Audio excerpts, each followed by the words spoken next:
Hello વિદ્યાર્થી મિત્રો, કેમ છો? લાસ્ટ લેક્ચરની અંદર આપણે ઉપગ્રહ વિશે ચર્ચા કરી. ઉપગ્રહ એટલે શું?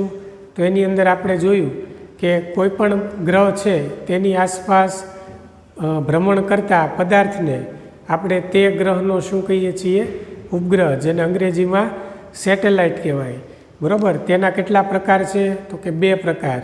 બરાબર. પહેલો પ્રકાર કુદરતી અને બીજું કૃત્રિમ. એમાં ચંદ્ર છે એ આપણી પૃથ્વીનો કુદરતી ઉપગ્રહ છે. તેનો જે આવર્તકાળ છે એ 27.3 દિવસ છે. એટલે એને એક પરિભ્રમણ પૃથ્વીની આસપાસ એક પરિભ્રમણ પૂરું કરવું હોય તો એ માટે લાગતો સમય છે એ 27.3 દિવસ જેટલો છે. આ ઉપરાંત બીજા ગ્રહોને પણ પોતાના ઉપગ્રહો છે. કૃત્રિમ ઉપગ્રહની અંદર આપણે સ્પુટનિકની ચર્ચા કરી. બરાબર. જે રશિયન વૈજ્ઞાનિકોએ સૌપ્રથમ મૂકેલો છે. ત્યાર પછી ભારતીય વૈજ્ઞાનિકો આર્યભટ્ટ અને ઇનસેટ શ્રેણીના ઉપગ્રહો મૂકેલા છે. તો આમ જુદા જુદા ઉપગ્રહો જે છે એમના ઉપયોગો પણ જુદા જુદા છે. બરાબર. આમ ઉપગ્રહોના ઉપયોગો જે છે એ સંદેશા વ્યવહાર ક્ષેત્રે, જીપીએસની અંદર, દૂર સંવેદનની અંદર, જાસૂસી કરવા, લશ્કરીમાં, એન્જિનિયરિંગમાં, હવામાન ખાતામાં, બરાબર, એમ દરેકની અંદર આપણે ઉપગ્રહ જે છે એનો ઉપયોગ જુદો જુદો કરીએ છીએ. આના કારણે અમુક પ્રાથમિક શરતો અને જે તે ગ્રહના ગુરુત્વાકર્ષણ બળને ધ્યાનમાં લઈ અને ઉપગ્રહ છે એને જે તે કક્ષામાં મૂકવામાં આવે છે. તો એ કક્ષાની જે ત્રિજ્યા છે એ કક્ષાની કક્ષીય ત્રિજ્યા પર આપણે ઉપગ્રહ જે છે એને મૂકીએ છીએ. એના પરિણામે એમને ચોક્કસ ઝડપ આપવી પડે છે. જે ઝડપથી ઉપગ્રહ જે છે એ કક્ષાની અંદર એટલે કે કક્ષીય ત્રિજ્યાના માર્ગમાં વર્તુળ માર્ગે ભ્રમણ કરી શકે છે. તો એ જે ઝડપ છે એનું પણ આપણે સૂત્ર ભણી ગયા, V0નું કક્ષીય ઝડપનું. આ ઉપરાંત ઉપગ્રહની કુલ ઉર્જા વિશે પણ ચર્ચા કરી અને સાથે સાથે ઉપગ્રહના આવર્તકાળ વિશે પણ અભ્યાસ કર્યો. તો વિદ્યાર્થી મિત્રો, ઉપગ્રહ આપણે જો વધારે ડીપમાં જઈએ તો આ જે ચેપ્ટર છે એની છેલ્લી 2 થિયરી આપણે બાકી રહી છે. એમાં એક ભૂસ્થિર ઉપગ્રહ આવશે અને બીજું ધ્રુવીય ઉપગ્રહ આવશે. બરાબર. આને જીઓ સ્ટેશનરી સેટેલાઇટ કહેવાય અને ધ્રુવીય ઉપગ્રહ હોય એને પોલાર સેટેલાઇટ કહેવાય. બરાબર. તો વિદ્યાર્થી મિત્રો, અહીં આપણે એની વ્યાખ્યાની ચર્ચા કરીએ તો ભૂસ્થિર ઉપગ્રહ કોને કહેવાય? તો કે જે ઉપગ્રહનો કક્ષીય આવર્તકાળ 24 અવર એટલે 24 કલાકનો હોય, બરાબર, તેને ભૂસ્થિર ઉપગ્રહ, તેને ભૂસ્થિર ઉપગ્રહ એટલે જીઓ સ્ટેશનરી સેટેલાઇટ એટલે ભૂસ્થિર ઉપગ્રહ કહે છે. વિદ્યાર્થી મિત્રો, શા માટે એને ભૂસ્થિર ઉપગ્રહ કહેવાય? તો કે કારણ કે પૃથ્વી પરથી જોતા તે કાયમ માટે કેવો દેખાય? સ્થિર દેખાય છે. બરાબર. પૃથ્વીનો પોતાની ધરીની આસપાસ પરિભ્રમણનો જે સમયગાળો છે એ 24 કલાકનો છે. એટલે 24 કલાકમાં દિવસ ફરી જાય. બરાબર. એમ ભૂસ્થિર ઉપગ્રહ જે છે એનો આવર્તકાળ પણ 24 કલાક છે. એટલે પૃથ્વી પરથી ઉપગ્રહને જો તમે નિરીક્ષણ કરો તો એ ઉપગ્રહ તમને કેવો દેખાય? સ્થિર દેખાય. બરાબર. એટલે આવા ઉપગ્રહને શું કહેવાય? ભૂસ્થિર ઉપગ્રહ કહેવાય. બરાબર. આવા જે ઉપગ્રહ છે એ વિષુવવૃત્તીય સમતલમાં ભ્રમણ કરતા હોય. આવા ઉપગ્રહ પૃથ્વીના વિષુવવૃત્તીય સમતલમાં ભ્રમણ કરતા હોય છે. ભ્રમણ કરતા હોય છે. તો એની એક આપણે આકૃતિ દોરીએ. માની લો કે આ પૃથ્વી છે, આ ઉત્તર, આ દક્ષિણ, બરાબર. તો આવા જે ગ્રહો છે, ઉપગ્રહો, આ પૃથ્વીના કેન્દ્રથી આ RE જેટલું અંતર, અહીંથી આ જે અંતર છે, બરાબર, એ આપણે h ઊંચાઈ લઈ લઈએ અને આખું જે અંતર છે એ આપણે સ્મોલ r લઈ શકાય. તો આ આપણો ઉપગ્રહ છે, આ પૃથ્વી છે, આ ઉપગ્રહ એની આસપાસ વિષુવવૃત્તીય સમતલમાં શું કરે છે? ભ્રમણ કરે છે. અહીં આપણે એક વિષુવવૃત્તીય સમતલ દોરીએ, બરાબર. તો આ થઈ ગયું વિષુવવૃત્તીય સમતલ, બરાબર. ચાલો, ભૂસ્થિર ઉપગ્રહ છે એને કેટલી ઊંચાઈએ મૂકવામાં આવે? તો એના માટે આપણે લાસ્ટ લેક્ચરમાં આવર્તકાળનું એક સૂત્ર આવું જોઈ ગયા, T² બરાબર 4π² r3/GME, બરાબર. તો આવું સૂત્ર આપણે લાસ્ટ લેક્ચરમાં અભ્યાસ કરી ગયા. એના ઉપરથી આપણે સ્મોલ r એટલે પૃથ્વીના કેન્દ્રથી અંતર r જાણી શકીએ, બરાબર. અહીં આકૃતિ ઉપરથી તમે લખી શકો r બરાબર RE + h, બરાબર. ચાલો, આની અંદર આપણે જુદી જુદી કિંમત મૂકી r3ને સૂત્રનો કરતા કરીએ. તો r3 = GME T² 4π², બધાની આપણે કિંમત મૂકી દઈએ. તો જીનું જે મૂલ્ય છે, બરાબર, એ 6.67 × 10⁻11 ME એટલે પૃથ્વીનું દળ 6 × 10⁻24, અને T² T એટલે આવર્તકાળ, પૃથ્વી માટે આવર્તકાળ છે 24 કલાક, 24 કલાક × 3600 સેકન્ડ, બરાબર. કલાકને સેકન્ડમાં ફેરવી એટલે 24 × 3600, એનો પાછો શું કરવાનો? સ્ક્વેર કરવાનો, બરાબર. છેદમાં 4π² એટલે 4 × 3.14નો પાછો સ્ક્વેર કરવાનો. જે જવાબ આવે, બરાબર, એમાંથી આપણે અહીંથી ઘનમૂળ કાઢી નાખવાનું. એટલે અહીંથી ઘન દૂર કરો, આરની માથેથી ઘન દૂર કરો, બરાબર.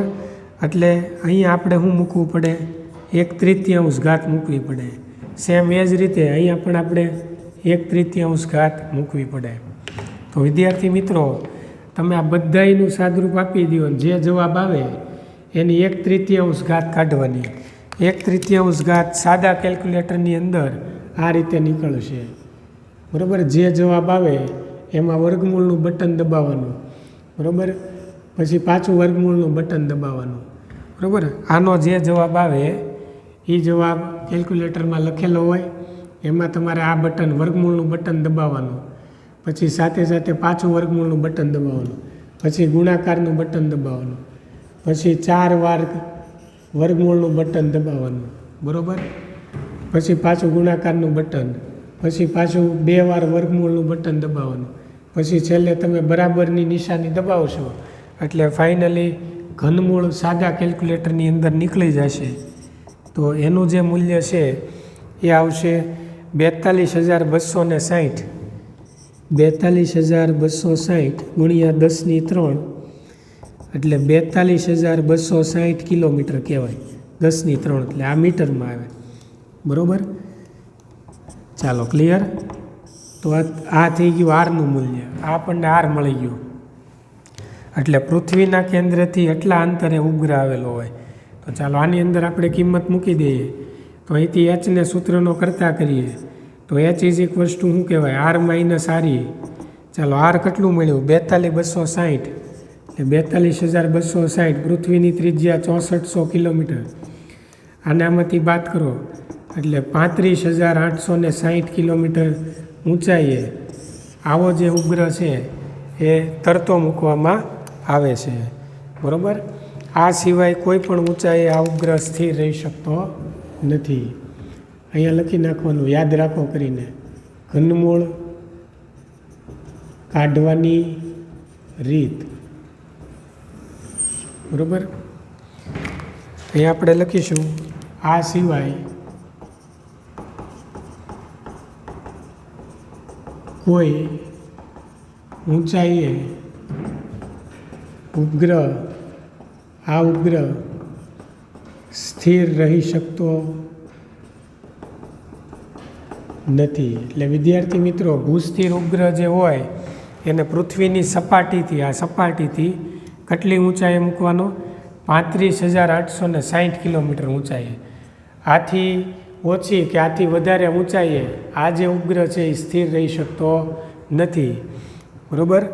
હવે એના ઉપયોગની વાત કરીએ તો એનો ઉપયોગ દૂર સંચાર અને જીપીએસની અંદર થાય. બરાબર. તેનો ઉપયોગ દૂર સંચાર એટલે ટેલિકોમ્યુનિકેશન અને બીજો ઉપયોગ જીપીએસમાં થાય. તો વિદ્યાર્થી મિત્રો, આપણે જે મોબાઈલ ફોનમાં એકબીજા વાત કરીએ અથવા ટેલિફોનથી જે વાત થાય, બરાબર, એને આપણે દૂર સંચાર એટલે ટેલિકોમ્યુનિકેશન કહેવાય. બરાબર. એ જ રીતે જીપીએસ એટલે ગ્લોબલ પોઝિશનિંગ સિસ્ટમ.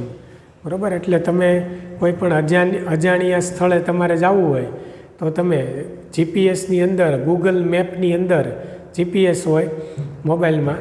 બરાબર. એટલે ગૂગલ મેપની અંદર એ તમે જે તે ગંતવ્ય સ્થાન નાખો એટલે જે સ્થાને તમારે જવું છે એ સ્થાન તમે સર્ચ કરો એટલે તમારા લોકેશનથી એ સ્થાન છે એનો ટૂંકામાં ટૂંકો જે માર્ગ છે એ મોનિટર ઉપર, સ્ક્રીન ઉપર તમને બતાવે છે. આ કામ ગ્લોબલ પોઝિશનિંગ સિસ્ટમ એટલે જીપીએસ સેટેલાઇટ દ્વારા થાય છે. પૃથ્વીની બહાર મૂકેલા જીપીએસ સેટેલાઇટની મદદથી આપણે આપણું પોતાનું લોકેશન પણ જાણી શકીએ છીએ. બરાબર. તો આ માત્ર સેટેલાઇટથી આ વસ્તુ શક્ય છે. બરાબર. તો આ થઈ ગયું ભૂસ્થિર ઉપગ્રહ. ચલો હવે આપણે ચર્ચા કરીએ ધ્રુવીય ઉપગ્રહની. એટલે બીજો પ્રકાર આવશે ધ્રુવીય ઉપગ્રહ.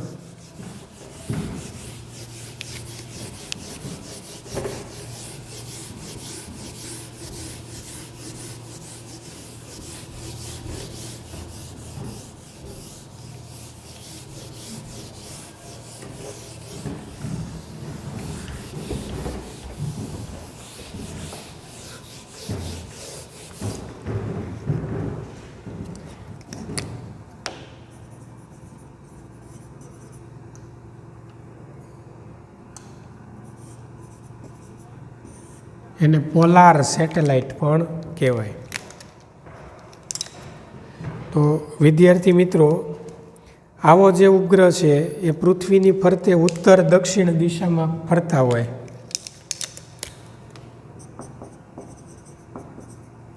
આવો ઉપગ્રહ પૃથ્વીની ફરતે ઉત્તર દક્ષિણ દિશામાં ભ્રમણ કરતા હોય છે. ભ્રમણ કરતા હોય છે.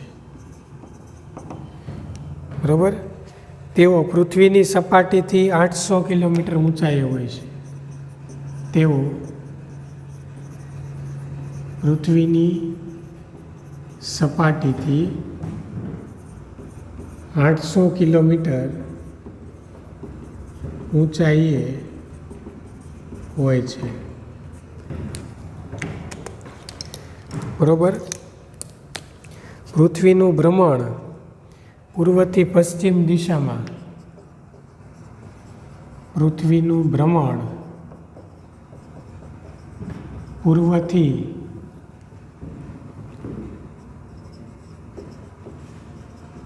પશ્ચિમ દિશામાં થતું હોવાથી આવા ઉપગ્રહનો આવર્તકાળ 100 મિનિટ, આવર્તકાળ T લગભગ કેટલો હોય? 100 મિનિટ હોય છે. તો વિદ્યાર્થી મિત્રો, 100 મિનિટની અંદર એ આપણી પૃથ્વીનું એક ચક્કર ઉત્તરથી દક્ષિણ દિશામાં લગાવે છે. આમ આખા દિવસની વાત કરીએ તો દરેક વિભાગને દરરોજ આમ દરેક વિભાગને દરરોજ કેટલીય વાર જોઈ શકાય છે. બરાબર.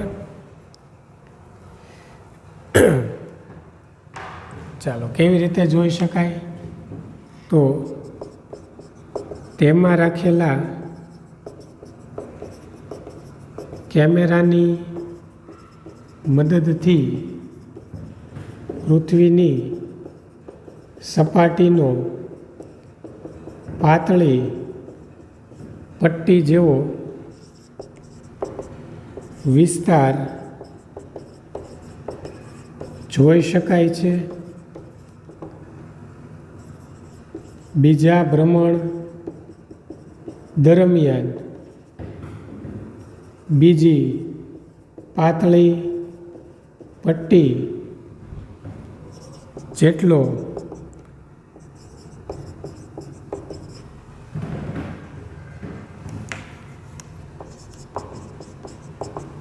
વિસ્તાર જોઈ શકાય છે.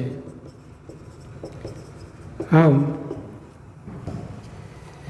સમગ્ર દિવસ દરમિયાન સમગ્ર પૃથ્વીનું સમગ્ર દિવસ દરમિયાન સમગ્ર પૃથ્વીનું ઘણીવાર અવલોકન કરી શકાય છે. બરાબર. આ પરથી મળેલી માહિતી, એટલે આવા સેટેલાઇટથી મળેલી માહિતી, આ પરથી મળેલી માહિતી દૂર સંવેદન, જેને રિમોટ સેન્સિંગ સેટેલાઇટ કહેવાય. બરાબર. દૂર સંવેદન, હવામાનશાસ્ત્ર, પર્યાવરણના અભ્યાસમાં, હવામાનશાસ્ત્રમાં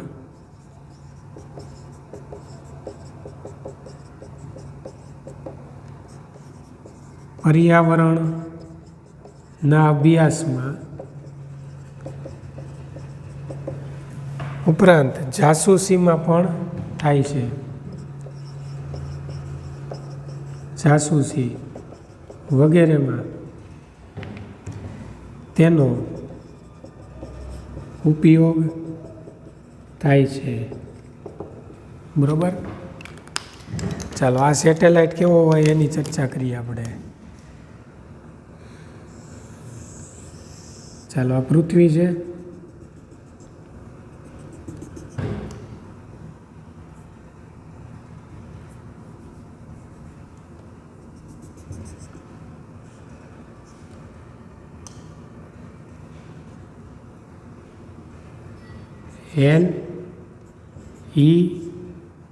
NEWS, ઉત્તર, દક્ષિણ, પૂર્વ, પશ્ચિમ.